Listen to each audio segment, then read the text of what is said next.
Chapter 11. Fenton smiled to himself cheekily, anticipating the various ways the girl could react to being locked in the cellar. He'd watched her from a distance. She'd arrived at the ranch just before him. Judging by the description his brother had given him, he was pretty sure this young lady was Elizabeth.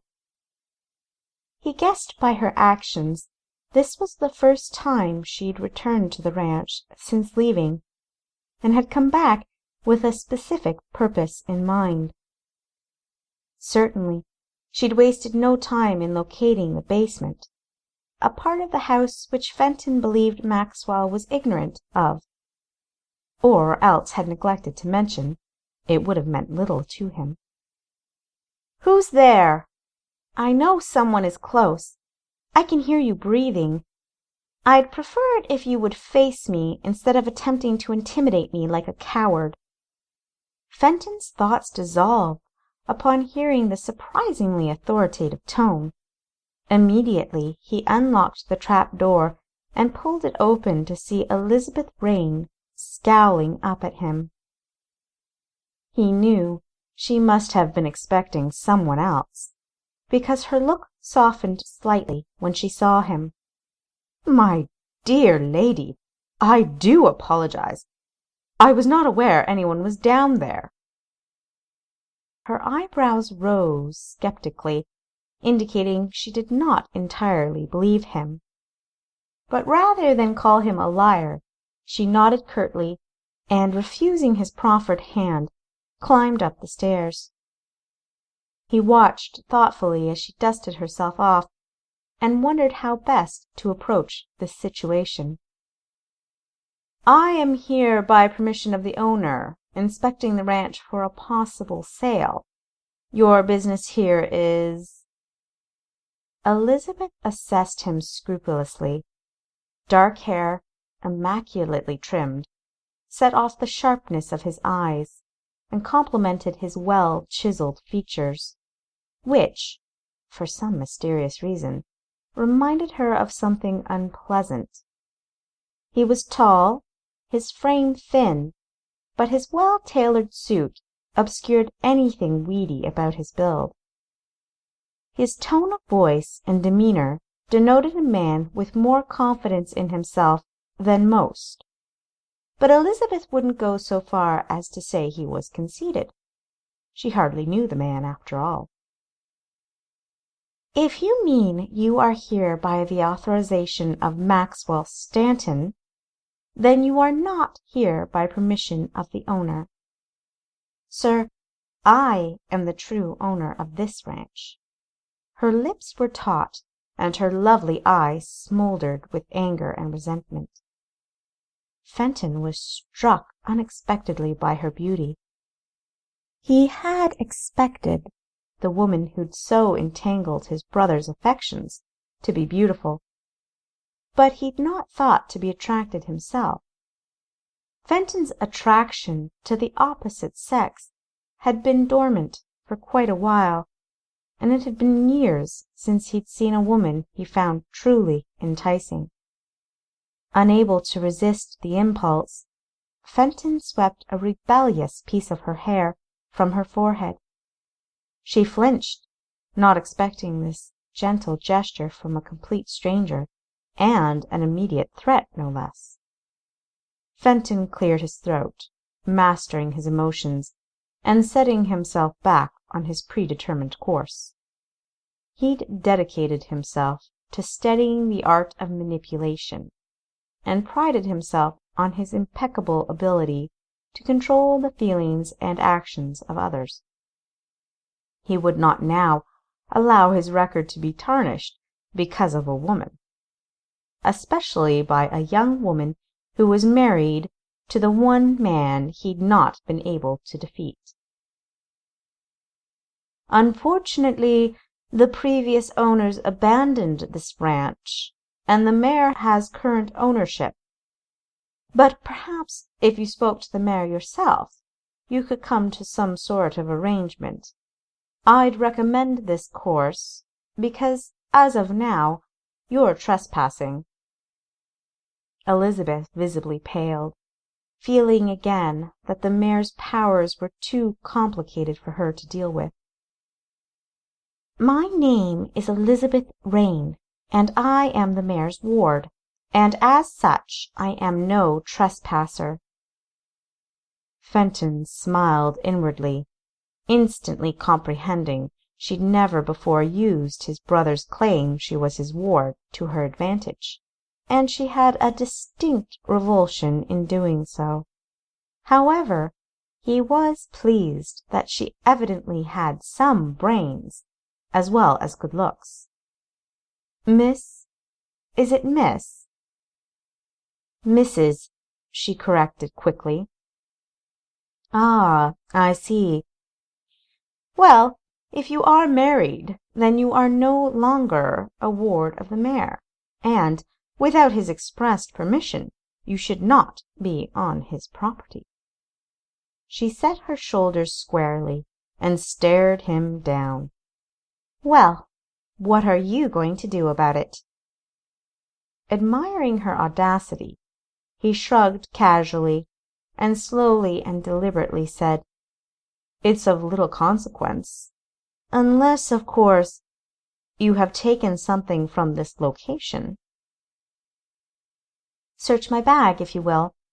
I've only my provisions. I assure you, sir, what is in that bag belongs to me." Fenton was fascinated with her reason for visiting the ranch, and why she'd gone straight to the cellar. He had a suspicion that it was not merely for nostalgic reasons. "Why are you here, then, Mrs. Reign?" "I came for cocoa. Homemade cocoa," she clarified, seeing his cynical look. Elizabeth didn't hesitate, having resolved that she was not being dishonest in the least. After all, she thought indignantly, this was still her ranch. Everything there belonged to her. She didn't doubt what was in the jar of cocoa was homemade, in a manner of speaking, either. "May I see it?" He held out his hand, and seeing her hesitate, said mistrustfully, "I cannot in good conscience allow you to leave this property without ensuring you have taken nothing of value from Mr. Stanton. This was made before Stanton even acquired the ranch." "Stanton might enjoy a good cup of cocoa now and again." Fenton wiggled the fingers on his outstretched hand toward himself mercilessly. Elizabeth, understanding the gesture, sighed in exasperation and dumped the contents of her bag out onto the floor. She silently prayed that he would not open the jar of cocoa. Fenton saw a pair of riding chaps, extra clothes, some food, a small lamp, matches, and a mason jar of star cocoa. He picked up the jar, examining it impishly. "This says Star Cocoa. That's a company," he began, peeling apart her story. Quick-witted, she explained defiantly, "We reused the jars." Crossing her arms behind her back, Elizabeth feared his curiosity was now piqued. With some effort, Fenton opened the jar, it made a sucking sound as the seal was broken, and stuck a finger inside. Elizabeth gasped in despair, as she had not yet opened the container herself, and had no idea what its contents were. He licked his finger and uttered a sound of pure enjoyment. "It is good! I would have expected it to have gone stale by now." Believing Elizabeth had gasped due to his bad manners in sticking a finger into the cocoa, he closed the lid, seized her bag, and repacked it. She appeared relieved, though somewhat confused, He supposed it was because he'd cleaned up her things for her. "You'd best be on your way now. I will have to inform the mayor of your visit, though." Her eyes flashed mutinously, but she made no argument. "Good day, Mrs. Reign." "Good day, sir." Fenton watched as Elizabeth rode away, unable to shake the sinking feeling that somehow she'd snuck something by him. Despite reasoning that he did not detect any deceit in her demeanor, the lingering possibility that she'd in fact tricked him irked him. He knew this encounter would bother him incessantly, or at least until he'd managed to discover the real reason for her visit to the ranch. He closed and locked up the door with the key his brother had given him, and headed back to town. Alistair had just finished dusting the grandfather clock in the hallway when he heard the distinct sound of the front door's large brass knocker. Dutifully and purposefully, he walked to the door and opened it. Expecting to see the mayor's brother, he was quite surprised when he instead beheld a most fashionable and beautiful lady. Her lavish gown, with its ruffles, trims, and expensive fabric, was clearly well tailored, and fit splendidly. Indeed, the butler was not too abashed to appreciate the way the gown accented and generously defined her feminine figure. He noted immediately her posture was as flawless as her milky white skin. A gentle breeze played with a few golden wisps of hair that had escaped her elegant lace-brimmed bonnet cap, and were now dancing about her beautifully defined cheekbones. Alistair, though a confirmed bachelor, was not blind to beauty, and he smiled appreciatively upon seeing this lovely creature. Despite inconspicuous signs of hard travel, which only a shrewd eye could have detected, she was, in his estimation, the epitome of high society loveliness. She smiled demurely at him, and the entire effect of the lady was dazzling. "I was sent for by Mr. Fenton Stanton." She displayed a brief telegram requesting her presence at the home of Mr. Maxwell Stanton, come without delay. "Please do come in." Alistair stepped aside so she could enter. "I will fetch Mr. Stanton right away, ma'am." "Thank you." Before shutting the door behind the lady, Alistair assessed the street, which he was in the habit of doing every time he admitted a guest into the mansion. He noted Lester Bingham surveying the house, his notepad and pencil in hand. This was nothing new. Alistair rolled his eyes, wishing the tedious man would tire of spying on the mayor and go away. He shut the door with a decided thud and led the lady into the drawing-room. A few moments later, Maxwell entered to witness for himself the allure of his unexpected guest, who was avidly examining a petite corner bookshelf. He cleared his throat, and she turned to greet him. She was extremely beautiful, but there was something depicted in her face that mysteriously bothered the mayor, and he could not decide just what that was. She looked surprised to see him. Alistair informed him that she'd said Fenton sent for her.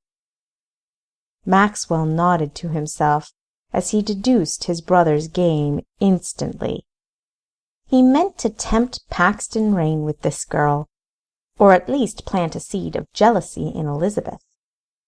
Paxton may be able to resist the temptations of a beautiful girl, but the seeds of jealousy would multiply and grow like a weed in Elizabeth, agitating her to such a degree that eventually her trust and love for Paxton would be significantly diminished, if not downright destroyed.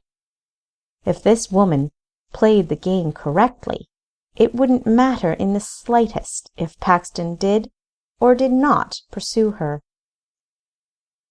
The jealousy would be the ruination of the marriage, and he, Maxwell, would step in to succor his sweet, heartbroken Elizabeth. He laughed wickedly, and the woman directed an odd look at him in reply. "Do pardon me. I am Mr. Maxwell Stanton, mayor of this town. I suppose you expected to meet with Fenton? He is out running an errand, but I do expect him to return at any moment." He took her proffered hand and kissed it, aware of the sweet fragrance that wafted from her person. "May I have the pleasure of your name?" With his usual sense of impeccable timing, Fenton entered the drawing-room and bounded over to her, declaring, "My sweet, dearest Amelia!" He kissed her cheek. "I am so happy you have finally arrived." With charming reserve she smiled. "Finally arrived? Fenton, only a handful of days have passed since I received your telegram. I believe I've made excellent time in getting here. Under normal circumstances, it takes much longer to travel here." "My sweet, you know that each day without you feels like an eternity." He grasped the lady's delicate hand, ignoring her doubtful reaction to his compliment, and turned to face his brother triumphantly. "Brother, I would like to introduce you to Amelia Stanton, my wife." Maxwell's eyes widened with utmost shock. He'd definitely not predicted this. After the concept began to sink in and his surprise dissipated, he faced his newly disclosed sister-in-law and bowed politely. "I am honored. I suppose I should also welcome you to our family," he managed as cordially as possible. He felt a deep surge of anger he couldn't explain, but knew it was directed entirely at Fenton. Maxwell considered what possible good Amelia would be to this situation, and perceived that his brother had her come merely for his own comfort. "I doubt I'm wrong in deducing that you're a great comfort and aid to my brother, Mrs. Stanton, especially for him to have you come all the way from New York." He directed his attention to Fenton, who stood there with a smug smile on his face. "I must ascertain from her speedy arrival so soon after your own, that this lovely lady helps you to think and plan better than you do on your own." Fenton's smile broadened as he caught the undertone of his brother's snide statement. "Do tell me, Fenton, that she will be of some assistance in dealing with the Reigns." All of a sudden Amelia gasped. "Oh, Fenton, do you mean that you have finally discovered Paxton?" Her face had positively illuminated, though Maxwell felt that there was something mischievous hidden in the recesses of her happy expression. "You know Paxton Reign, do you?" Maxwell's mind reeled as he tried to put the pieces together. "Amelia was formerly Amelia Reign before she became Mrs. Stanton," Fenton informed his brother. "Ah," Maxwell said slowly, beginning to understand. "You were previously married to Paxton, then?" Inwardly He smirked as he schemed at the possibilities of having the first wife of Paxton Reign here, and married to his brother. It was delicious. He was almost positive that Reign hadn't told Elizabeth of a prior marriage. Regardless, Amelia could cause problems for them.